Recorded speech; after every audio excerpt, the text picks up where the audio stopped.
Nous venons de vivre une extraordinaire première édition de la semaine de la recherche en éducation. Je peux vous avouer maintenant qu'elle est terminée, que lorsqu'on a fait la programmation, un grand travail d'équipe aussi avec le comité, avec Marie-France, avec Denise. Euh, Après, on regarde ça, je vois 61 présentations.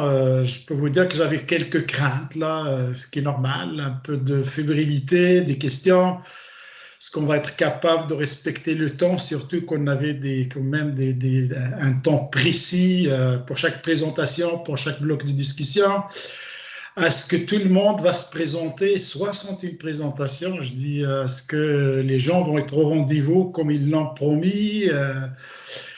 Est-ce que les échanges vont lever? Est-ce qu'on va trouver des moments de silence? Il y avait tout un ensemble de questions qui... Mais je vous dis que j'ai le privilège d'assister à la presque totalité des présentations, même si ma caméra était fermée, j'étais derrière l'écran, derrière le micro. À part quelques moments où il y avait des dossiers urgents, je devais quitter, le reste du temps, j'étais là. Et puis, je peux vous dire que la réussite dépasse largement mes attentes là, pour cette première édition dans un contexte particulier. Mais je ne vais pas revenir sur l'ensemble de la semaine, peut-être souligner 4, 5 éléments, constats que j'aimerais partager avec vous. Le premier, c'est que lorsqu'on regarde toutes les présentations, on voit la richesse des thématiques et des problématiques et des approches qui ont été abordées dans les présentations. Les élèves allophones, le numérique, les populations vulnérables, l'enseignement et l'apprentissage des disciplines comme les langues, les mathématiques, les sciences, les arts, les populations autochtones, la persévérance et la réussite scolaire, la gestion de l'éducation et de la formation, les enfants à la maternelle et tout un ensemble de thématiques. C'est vraiment très, très riche. Ça nous permet d'avoir une belle idée de la recherche qui se fait à la faculté d'éducation. Deuxième point, je peux vous dire que j'étais impressionné par la qualité des échanges de haut niveau, soit les échanges lors des périodes qui étaient réservées aux échanges, mais également dans la conversation Teams. Là, on avait des personnes qui animaient ça. Je trouve ça extrêmement intéressant. Donc, je remercie tout le monde et je remercie à cet égard les animatrices et animateurs, moi je pense, qui étaient là à juger à quel moment ils laissaient aller, puis à quel moment ils pouvaient rebondir pour ramener un peu la discussion. Et je peux vous dire que c'était une réussite tout le temps. Là. Donc à chaque fois, je dis, est-ce qu'on va avoir un silence? Non, non, il y a des questions extrêmement pertinentes. C'était pas juste pour poser des questions, mais des questions pertinentes et bien placées, vraiment. Euh, Troisième constat, c'est l'engagement de toutes les personnes qui ont proposé une présentation. On a eu, je pense, 3 désistements, mais pour des raisons incontrôlables par les personnes qui n'ont pas pu se présenter. Le reste, tout le monde était au rendez-vous et je trouve ça extraordinaire lorsqu'on connaît les colloques et congrès internationaux où parfois on arrive dans les salles puis les gens ne sont pas venus. Ici, tout le monde était présent. Ça témoigne de l'intérêt que tout le monde a pour la recherche à la faculté. Puis aussi, je pense, une certaine forme de respect, de volonté de partage avec les autres. Donc, ça, je trouve ça extraordinaire. D'ailleurs, je dirais que les présentations seront disponibles en majorité sur le site web de la faculté au cours de la semaine prochaine. C'est ça, Marie-France, c'est ce que m'avait dit Denise. Et puis, les enregistrements vidéo seront disponibles sur YouTube d'ici quelques semaines. Donc, il va y avoir un suivi par l'équipe pour que les enregistrements soient disponibles pour les personnes qui avaient accepté, bien sûr, de partager ces enregistrements et qui vont le confirmer par la suite là, de nouveau, de manière à permettre aux gens qui ne pouvaient pas assister. Vous savez qu'on a des acteurs dans le milieu scolaire qui étaient intéressés, par exemple, mais qui qui ne pouvaient pas parce qu'ils travaillaient. Donc, le fait de rendre disponibles les enregistrements, moi, je pense que ça va permettre de partager les réflexions. Et quatrième constat là, que j'aimerais souligner, c'est que j'ai pas vu de présentation où il n'y avait pas de public. On le sait bien, parfois on va dans les grands congrès ou colloques, on arrive dans la salle, il y a les deux présentatrices, présentateurs et ou une, deux personnes. Et si je regardais à chaque fois le nombre, c'est sûr que parfois dans les périodes de transition, on avait 16, 17, 18 personnes, mais souvent c'est minimum entre 20 et 30 personnes qui étaient présente et je trouve ça un signal d'engagement très fort de notre communauté à l'égard des présentations. Franchement, c'était une belle semaine. Donc, j'aimerais remercier, bon, c'est sûr, les présentatrices et présentateurs et toutes les personnes qui ont participé et qui nous ont permis qui nous ont permis de vivre cette semaine comme j'ai dit, très riche et extraordinaire sur la recherche en éducation.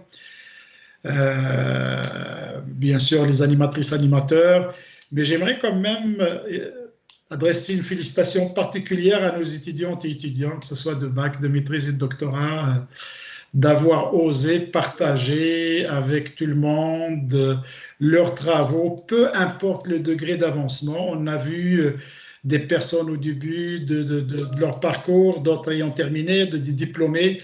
Et je trouve ça vraiment une marque de confiance dans les collègues, là, parce que les échanges étaient constructifs, respectueux. Donc, ça, je trouve ça intéressant. D'ailleurs, je profite là pour dire à nos étudiantes et étudiants, n'hésitez pas à inscrire ça dans vos CV, parce que souvent, je vois qu'on oublie de le faire. Et parfois, c'est des petites lignes qui font la différence lorsqu'on fait des demandes de subventions et de bourses. Donc, mettez cette petite ligne-là qui est quand même intéressante dans vos CV parce que je trouve que vous avez fait un bon travail. Voilà. Ben, écoutez, je vais remercier quelqu'un quand même qui n'est pas avec nous, Teams, qui nous a permis quand même de vivre cette semaine dans un contexte qui, autrement, on n'aurait pas pu vivre cette expérience. Et puis, je pense que tout était stable, les choses sont très bien déroulées. Même on avait des présentations de la France, du Maroc, l'intervenant de l'Afrique du Sud. Et donc, tout s'est très bien déroulé. Et je ne sais pas si Hernandez était ici ou de l'Amérique du Sud. En tout cas, moi je vois que ça nous a permis de nous réunir dans un espace virtuel, mais comme la vraie vie. Alors, je terminerai en vous disant que nous aurons certainement un rendez-vous l'année prochaine pour une deuxième édition. Nous ne pouvons pas lâcher maintenant que la première édition qui nous faisait un peu peur a connu une telle réussite. Moi, je pense qu'on n'a pas le choix d'instaurer cette tradition. Et donc, l'année prochaine, ce serait un autre rendez-vous.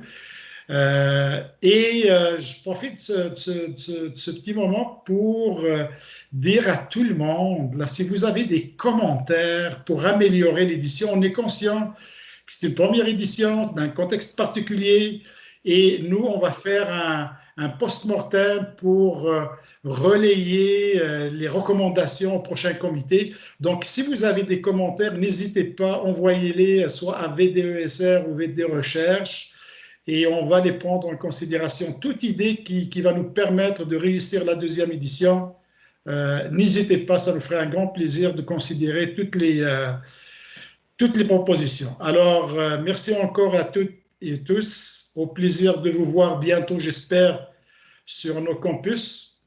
Et bonne fin de journée à tout le monde.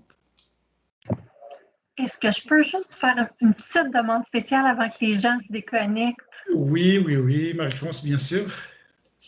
Est-ce que vous accepteriez pour quelques secondes d'ouvrir vos caméras en grand nombre, qu'on puisse faire une saisie d'écran? On verra peut-être pas tout le monde, là, mais d'avoir une saisie d'écran qu'on pourrait garder puis peut-être diffuser si vous acceptez. Là, ça va me faire plaisir de voir ça. Ça va être beau. Super. Marie-France, avant que tu prennes la photo, je vois une question. Merci pour les commentaires dans dans la conversation, je vois professeur Lemelin, Jocelyne, plusieurs, merci beaucoup. Puis il y a une question là, oui, Marie-Claude, on pourrait considérer cette éventualité. Elle demande si on va faire un petit sondage pour avoir des commentaires sur la semaine de la recherche. On va l'envisager. Puis on a le plaisir d'avoir avec nous le vice-recteur adjoint Jean-Pascal Lemelin. Si tu veux dire deux mots tout à l'heure, Jean-Pascal. C'est bien gentil, Abdel. J'en ai déjà dit plusieurs au tout début de la semaine.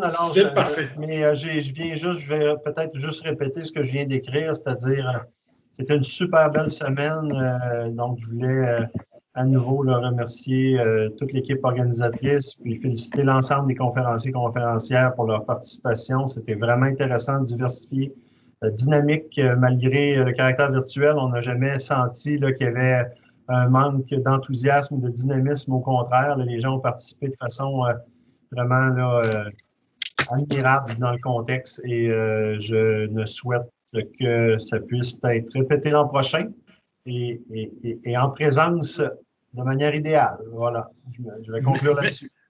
Merci beaucoup, Jean-Pascal.